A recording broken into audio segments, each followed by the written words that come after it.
여러분들 서부 영화 좋아하십니까? 서부 영화 기억하십니까? 요새는 TV에서 잘 못 보는 것 같습니다. 저는 어렸을 때 명절 때나 TV를 틀었을 때 서부 영화가 나오면 그거를 어렸을 때부터 보는 게 즐거웠습니다. 한번 화면을 보실까요? 기억나세요? 저 배우, 멋진 배우 기억나세요? 이름이 뭘까요? 뭐죠? 갑자기 클린트 이스트우드. 예. 되게 지금까지도 저분의 영화는 저는 다 찾아서 보고 그러는데 저 멋진 장면 딱 보면은 서부 영화의 대표적인 그런 멋진 장면입니다. 석양의 무법자라는 영화의 한 장면입니다. 서부 영화에 빠지지 않고 저 유명한 배우 외에 항상 빠지지 않고 나오는 조연이 있습니다. 누굴까요? 보여드리겠습니다. 동영상이라 한 번 더 눌러주셔야 돼요. 아이고, 네. 저 동영상인데 굴러가는 그렇죠. 네. 생각나시죠? 이제 생각나시 본 것 같죠? 서부 영화에 항상 나오는 그런 저 풀입니다. 저건 풀입니다. 쓰레기가 아닙니다. 풀인데 그 다음 넘겨주시면 그 다음 넘겨주세요. 저렇게 생겼습니다. 그 다음을 넘겨주시면 원래는 저렇습니다. 저렇게 풍성하게 식물로서 자라는데 풀의 이름은 회전초입니다.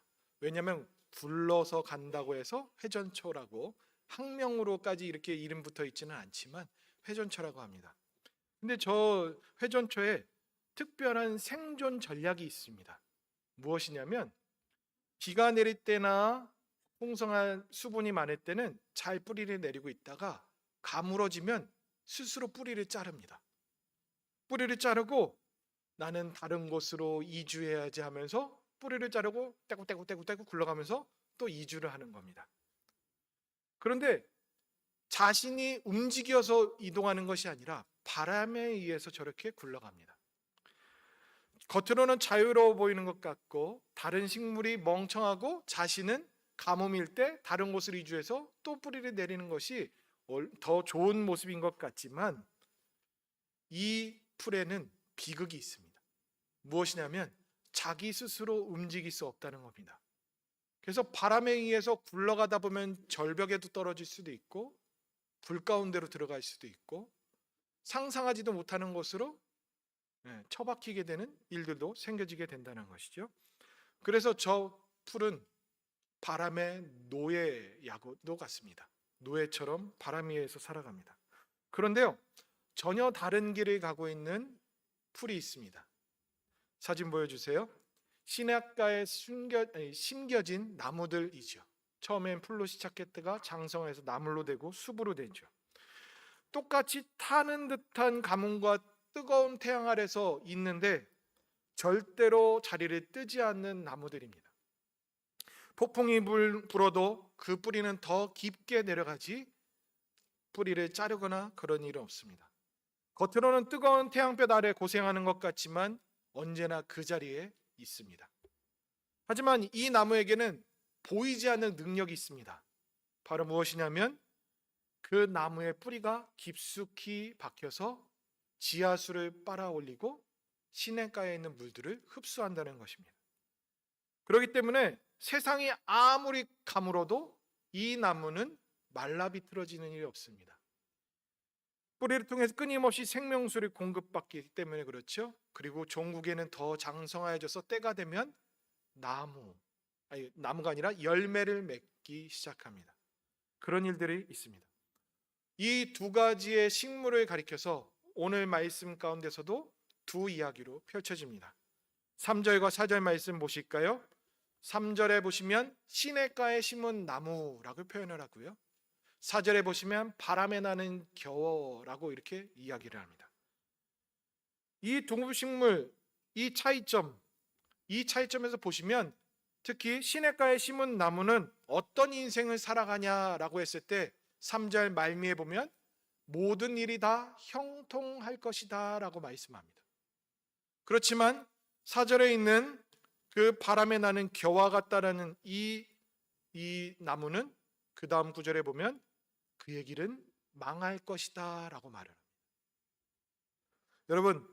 여러분들은 시냇가에 심은 나무처럼 살고 싶으십니까? 아니면 바람에 나는 겨와 같이 살고 싶으십니까? 그렇죠. 답변해 주셔서 감사합니다. 여러분들의 복 있는 인생을 살고 싶지는 않으십니까? 그렇다면 제가 비결을 알려드리겠습니다. 오늘 오신 분들만 아실 수 있습니다. 오늘 본문의 2절 말씀입니다. 2절 말씀 함께 읽어볼까요? 시작. 오직 여호와의 율법을 즐거워하며 그의 율법을 주야로 묵상하는도다. 즉 하나님 말씀에 가까이하고 주야로 묵상하는 자가 복이 있는 인생이라라고 얘기합니다. 실망하셨죠? 뭔가 그럴싸한 비결을 알려드릴 것 같았는데 여러분들을 오히려 실망시키는 낚시성 발언같이 여겨지지만 사실 곰곰이 생각해 본다면 우리가 정작 삶을 살아가는 데 있어서 우리를 버티게 하는 버팀목이 무엇인가, 나를 지탱하게 하는 그 대상이 무엇인가를 한번 떠올리신다면 오늘 우리에게 주시는 이 말씀은 우리에게 정말 복 있는 인생을 살아가게 하는 주옥 같은 말씀이 됩니다. 여러분들을 지탱하게 하는 요소들이 무엇입니까? 성공입니까? 돈입니까? 아니면 지위와 지식입니까? 아니면 고급스러운 주택과 자동차와 명품입니까? 거기에 여러분들이 희망을 얻고 소망을 얻고 그것 때문에 사는 인생이십니까? 다시 한번 묻겠습니다. 여러분들은 무엇에 뿌리를 두고 살아가십니까? 저는 한때 부끄러운 얘기인데 일부 예배 드리셨던 분들도 충격받으셨을 거예요. 제가 일확천금을 꿈꾸면서 어떤 일을 했습니다. 그 일이 무엇이냐면 다단계를 했습니다. 저 별일 다 해봤죠? 참고로 신학하기 전에 했습니다. 신학한 이후에 그런 일을 안 했습니다. 사실 저는 아버지가 일찍 여의시고 홀어머니와 함께 지내면서 제가 이제는 대학교도 졸업하며 장성하여져서 무엇인가 직장을 가져야 할 그때에 이력서를 내면서 지원을 했는데 취직이 잘 안 됐습니다. 그렇다 보니까 그렇게 혼자서 낙심하고 있을 때 고등학교 동창에게 그때 마침 연락이 왔습니다. 그 친구가 왜 연락을 했을까요? 저를 꿰려고. 그러면서 자기가 서울에서 직장 생활을 하며 어떻게 하고 나 무엇을 한다, 돈 많이 벌 수 있다 막 이러면서 별별 얘기를 해서 혹해서 서울로 올라갔습니다. 충청도 촌놈이 서울로 올라갔는데 역삼동 빌딩 숲에 있는 그곳의 어느 빌딩에 들어가서 유명 연예인부터 시작해서 수많은 사람들이 와서 이야기를 하는데 저는 그날 눈이 휘둥그레져서 바로 이거야 하고서 아주 복음을 들었습니다. 그 마케팅은 이루 말할 수 없는 건데 신앙인은 저에게 가장 유력하게 저를 혹하게 했던 것이 있는데 그 다단계 마케팅을 창시하신 분이 목회자였답니다. 그러니 제 마음은 어떻겠습니까? 이거는 신앙적으로도 뭔가 있겠어 하고서 그 진짜 소실적에 아무것도 모를 그때에 그거를 했습니다. 그런데 그렇게 수개월 동안 부업이 아니라 전업으로 직장 삼아서 고시원에 살면서 이렇게 오다니면서 큰 꿈을 품고 제 나름대로 그렇게 했었는데 어느 날 하나님이 제게 깨달음을 주셨습니다. 뭐라고 주셨냐면 한 말씀과 함께 생각났습니다. 주신 이도 여호와시요 거두시는 이도 여호와이시니. 욥기의 말씀이 불현듯 생각이 나면서 진시가 너가 큰 돈 벌 수 있다고? 내 도움 없이? 내가 안 도와주면 너가 과연 그런 일이 있을까? 주일도 빠지고 나만을 점점 멀리하고 교회도 안 나가는 너가 돈을 벌 수 있을까? 하는 그 깨달음이 불현듯 딱 들어오는데 그날로 바로 청산해서 바로 내려와서 자초지종 다 설명 못하고 집에서 칩거하듯 교회 집 이렇게만 생활하다가 또 무엇인가 직장 생활하려고 하다가 신학교를 가고 그리고 이제 여러분들을 만난 겁니다. 참 그 시절 생각하면 재밌는 추억 같으면서도 제 등골이 오싹한 경험을 했습니다. 그때는 진짜 저에겐 진심이었습니다. 그게 인생의 돌파구였고 그게 저를 버텨지게 하는 버팀목 같았기 때문입니다. 여러분들은 어디에 뿌리를 내리고 살아가십니까? 어느 대상에, 어느 가치에 그것이 전부라고 여기며 살아가십니까? 성 어거스틴은 고백록에서 이런 말을 했습니다. 주님, 당신은 우리를 당신을 향해 살도록 만드셨으므로 우리 마음은 당신 안에서 쉴 때까지 결코 평안하지 않습니다. 주님을 벗어나서 사는 인생 좋을 것 같지만 주님 없이 사는 것이 평안함이 잃어버리는 그 인생인 것을 이 어거스틴은 고백합니다. 여러분, 어거스틴의 고백처럼 우리는 하나님을 향해 지어진 존재라는 것을 기억하실 수 있기를 바랍니다. 우리는 하나님께 소망을 두어야 합니다. 하나님 말씀에 귀 기울이며 살아야 합니다. 우리가 하나님 말씀에 뿌리를 내리고 살 때 우리는 진정 복 있는 인생이 될 수 있다는 사실을 기억하실 수 있기를 바랍니다. 오늘 말씀 가운데서 세 가지로 하나님께서 하시는 말씀들을 우리가 나누려고 합니다. 첫 번째로 복 있는 사람의 비결은 뿌리 내린 위치에 달려 있다라고 말씀합니다. 오늘 본문 말씀 3절 말씀을 보시겠습니다. 1절에 보시면 복 있는 사람은 얘기하면서 3절에서 시냇가에 심은 나무가 철을 따라 열매를 맺으며 그 잎사귀가 마르지 아니함 같으니 그가 하는 모든 일이 다 형통하리로다. 복된 인생 살 것이다. 이렇게 얘기합니다. 한국 사람은 복을 싫어하는 사람은 없습니다. 복 받고 싶어 합니다. 그런데요, 보통 생각을 하는 그 복의 개념이 어떠냐면 내 삶이 평안하고 잘 풀리고 남들보다 부족하지 않은 상태로 살아가는 것, 그걸 복이라고 보통 여깁니다. 그래서 물질의 풍요를 얘기하고 그리고 형통과 성공, 건강과 장수 이런 것들을 얘기하기 마련입니다. 그런데 성경에서는 그렇게 얘기하지 않습니다. 하나님은 그 복이라는 그 단어를 오늘에서도 사용할 때 그런 의미로 쓰지 않으셨습니다. 복, 성경에서 얘기하는 복은 물질적으로나 일시적으로 그런 복들을 얘기하지는 않습니다. 하나님께서 뿌리 내린 자로서 근본적인 복, 즉 하나님 앞에서 행복이자 만족, 그것을 복이라고 얘기합니다. 그래서 신학적인 용어로 조금 어려운 단어, 잘 안 쓰는 단어입니다. 지복이라고 합니다. 즉 하나님의 아름다움을 만끽하는 상태, 그걸 복 있는 인생이라고 얘기합니다. 복의 의미 중에서 이것이 첫 번째, 존재로서의 의미입니다. 두 번째로서의 의미는 상태로서의 의미인데, 복하면 우리는 이러잖아요. 가만히 앉아 있으면 하늘에 뚝 떨어지고 우연히 내게 떨어지는 것이라고 우리는 생각합니다. 그런데 오늘 우리가 복이 있는 사람이라고 할 때 이 복이라는 단어는 어떤 상태를 얘기하냐면 하나님께서 원하시는 방향으로 전진하고 있는 상태를 얘기합니다.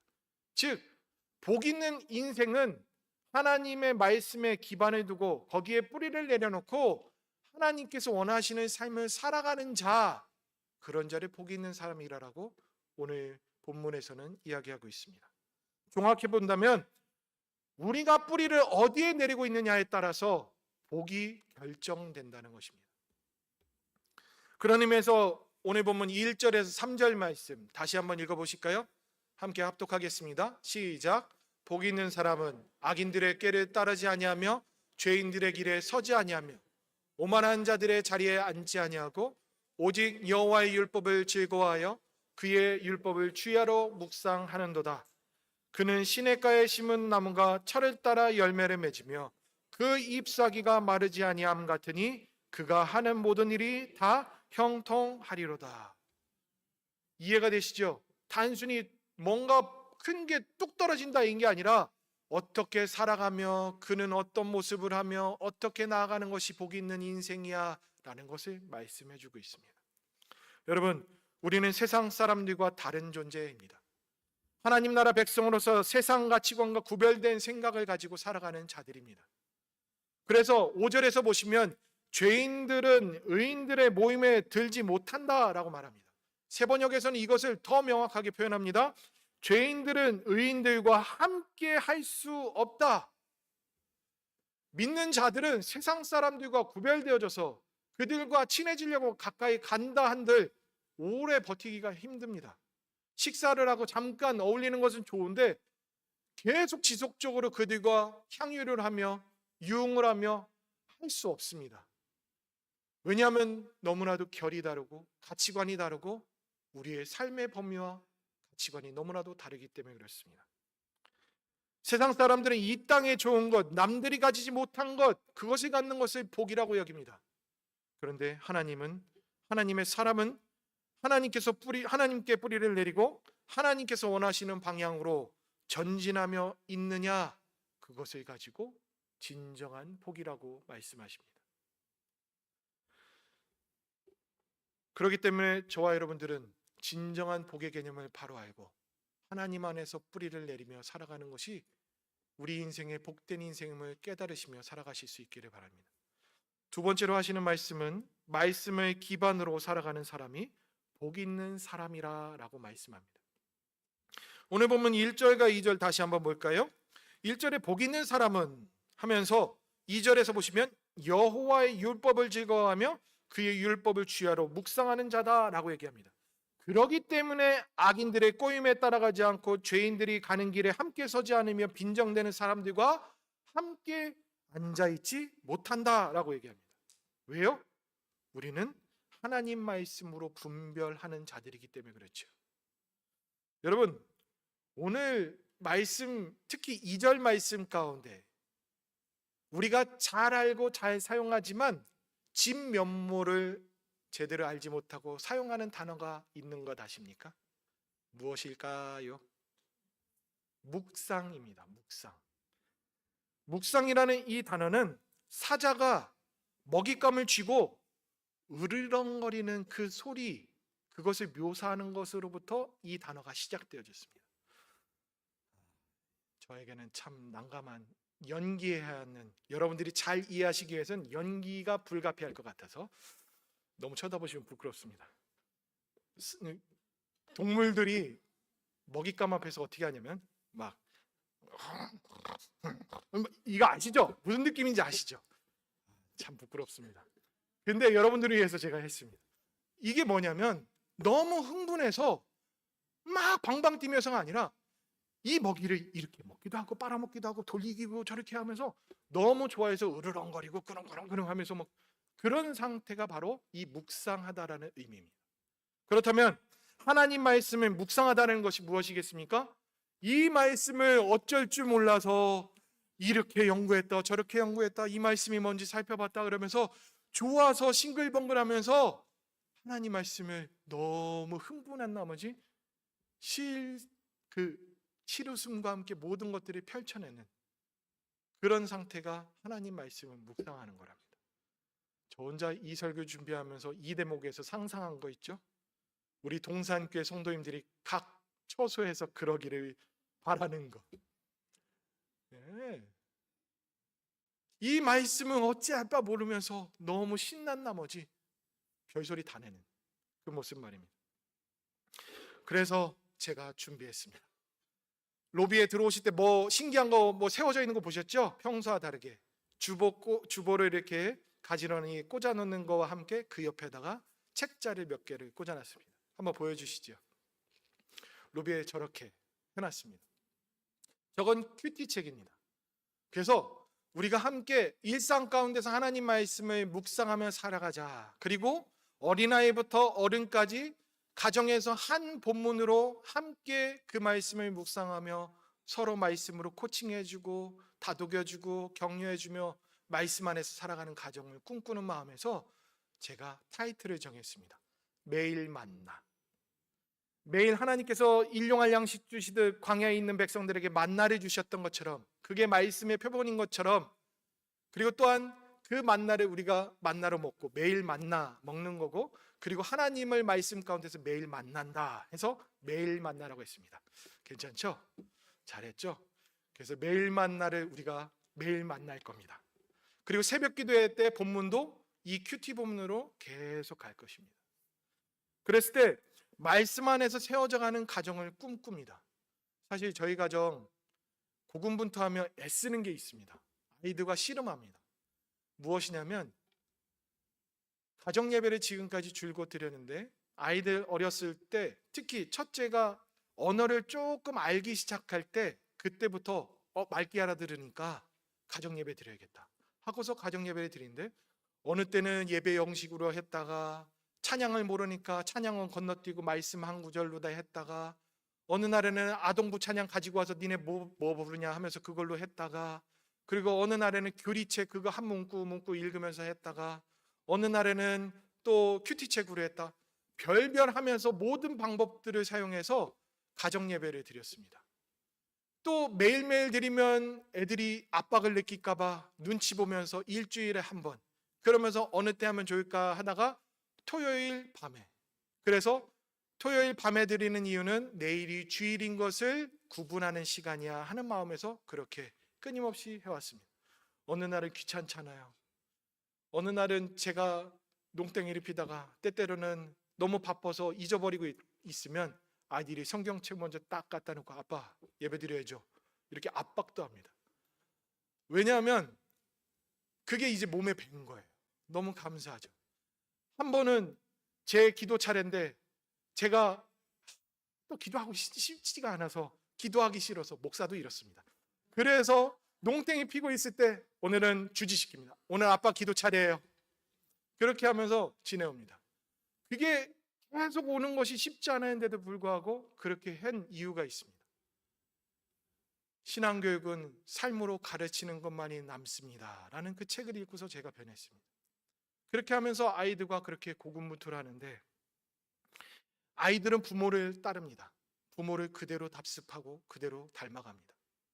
재능도 인성도 신앙도 닮아갑니다. 그래서 저희가 이렇게 했던 이유는 제 나름대로 큰 타이틀을 정했습니다. 신앙의 명문가 만들기 프로젝트를 했습니다. 그래도 목사의 자녀들이 그래도 좀 신앙 안에서 잘 서 있는 것이 목회하는데 어떻게 보면은 큰 버팀목이 되지 않을까 하는 마음에서 시작도 했고 아이들의 신앙교육을 위해서 힘썼습니다. 그러다 보니까 그것이 쉽지 않고 씨름하면서도 이렇게 지내왔는데 거기에서 감사한 건 기도를 해야 된다, 예배를 드리는 것이 그렇게 거리낌으로 다가오지 않는 것. 그리고 이 동산교회 오는 이 환경이 바뀌었음에도 불구하고 잘 적응하려고 스스로 애쓰는 그 모습들이 너무나도 예뻤습니다. 즉 우리는 자녀를 말씀 가운데서 잘 양육해야 합니다. 그러지 않고서는 미래가 없고 우리의 자녀들은 우리가 알지도 못하는 그 상황 가운데서 세상에 젖어들고 살아가기 때문에 그렇습니다. 복 있는 사람, 우리 자녀들이 복된 인생 살아가고 싶습니까? 그러면 말씀의 기반으로 세우실 수 있기를 간절히 소망합니다. 그래서 우리 온 교회가 매일 만나를 통하여서 함께 나아갈 수 있기를 간절히 소망합니다. 그리고 이렇게 하는 이유는 첫 번째는 저도 그렇게 씨름하며 지내왔던 것 잘 알기 때문에 우리 젊은 부부들 외롭지 않게 힘들지 않게 어떻게 해서든 도와드리려고 교회에서 도우려고 그런 일들에 한 걸음 한 걸음씩 이렇게 나아가려고 하는 것입니다. 여러분들 다 키우신 부모님들은 자녀들에게 기도하시면서 또 교회가 이렇게 말씀 가운데 세워지기 바라면서 함께 힘써 주실 수 있기를 바랍니다. 마지막으로 우리에게 하시는 하나님의 말씀은 말씀 위에 세워진 인생은 망하지 않는다라고 말씀합니다. 오늘 본문 5절과 6절 말씀입니다. 그러므로 악인들은 심판을 견디지 못하며 죄인들의 의인들의 모임에 들지 못하리로다 얘기하시면서 6절 말씀에 악인들은 망할 것이다 라고 말미에서 선포합니다. 그러면서 반대로 의인들은 하나님께서 인정하신다라고 얘기합니다. 이걸 세번역 성경에서는 우리에게 잘 이해되도록 해주는데요, 하나님께서 보살펴 주신다라고 말씀하고 있습니다. 즉 무엇입니까? 하나님 말씀에 뿌리를 내리고 하나님 말씀을 으르렁거리듯 묵상하며 살아가는 그 복된 사람들, 그들을 하나님께서 보살펴 주신답니다. 그러나 악인들은, 그러지 않는 사람들은 그 삶에서 어그러지고 망가지고 쇠락해지고 삶에서 균형 잡히지 못한 그런 삶을 살아갈 것이라고 말씀해 주고 있습니다. 어쩌면 이 뻔한 말이 우리에게는 신뢰되지 않을 수 있습니다. 에이, 하면서 그렇게 쉽게 치부할 수도 있습니다. 그런데요, 이런 상황을 가리켜 코리텐 붐은 이렇게 얘기합니다. 우리의 내일이 어떻게 될지 알 필요는 없습니다. 내일을 알고 계시는 하나님을 우리가 알고 있기 때문입니다. 즉, 그 내일에 대해서 우리는 모릅니다. 그래서 에이 하면서 그것만으로 인생을 다 살 수 없어요 라고 반문할 수도 있겠지만, 내일을 아시는 우리 하나님께서 그 일들을 펼쳐가신다라고 얘기합니다. 근데 이 코리텐 붐이라는 사람은 2차 세계대전을 겪었던 사람인데, 아우슈비츠 탄광 거기 수용소에서 겪었을 때 유대인들을 많이 살리기도 했지만 정작 자기의 언니는 거기에서 죽었습니다. 그리고 그는 그 수용소에서 나오고 남은 여생 사는 동안에 세계를 돌아다니면서 용서와 화해의 복음을 전했던 네덜란드 크리스천 작가입니다. 그가 항상 집회를 하면 예를 드는 것이 있는데, 주머니에서 자기가 만들었던 자수를 꺼내면서 뒷면에 어지럽혀 있는 그 자수를 보여주면서, 여러분, 이 뒷면처럼 우리의 삶이 엉켜져 있는 것 같습니까? 엉망진창인 것 같습니까? 그러나 뒷면을 보십시오. 이 뒷면은 뒤에 있는 그 상황과 다르게 앞면은 너무나도 깔끔하게 예쁘게 자수가 놓여져 있는 것을 보게 될 것입니다. 이러면서 얘기하기를, 여러분의 인생이 제 아무리 자수의 뒷면 같을지라도 하나님의 바늘은 한 번도 바늘 가는 길을 잃어버린 적 없으십니다. 하나님은 당신의 인생을 정교하게 수놓고 계십니다. 완벽한 작품으로 만들고 계시는 하나님을 신뢰하십시오 라고 이렇게 얘기했다고 합니다.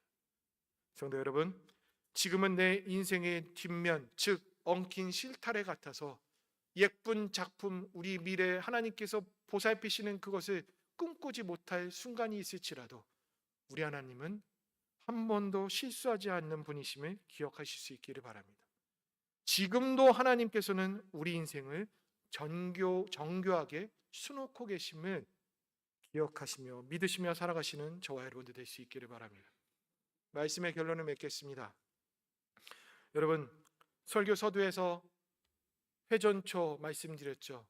회전초, 자유롭게 사는 것 같지만 그는 계속 휩쓸려 자기 인생을 자기가 모르게 살아갑니다. 그러나 종국에는 어디로 갈지 모르며 노예처럼 살아갑니다.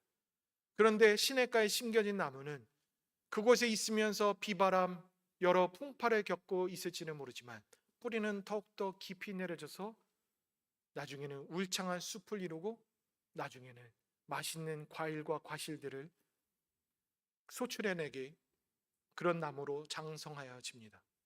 여러분들은 시냇가에 심은 나무처럼 살고 싶으십니까? 아니면 회전초처럼 그렇게 휘날리며 살아가고 싶으십니까? 오늘 주님께서는 말씀하십니다. 말씀에 뿌리를 내리며 살아가라. 그 말씀에 뿌리를 내리고 살아가는 자가 복 있는 인생이다라고 말씀합니다.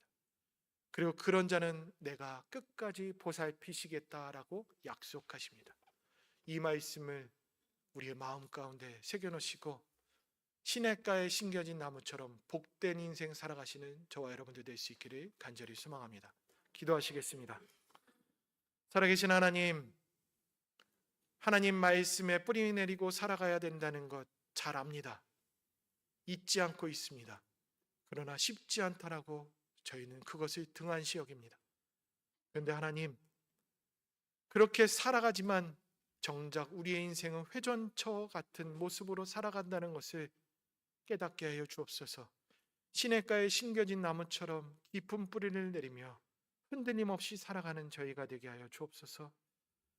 우리의 인생 가운데 많은 것을 얻는 것이 복이라 여기는 것이 아니라 하나님 안에서 머무는 것, 하나님께서 공급해 주시는 평안 가운데서 지내는 것, 그리고 하나님을 만끽하며 지내는 것이 가장 복된 인생임을 깨달으며 오늘도 주님 안에서 살아가는 것을 즐겨하는 저희가 되게 하여 주시옵소서.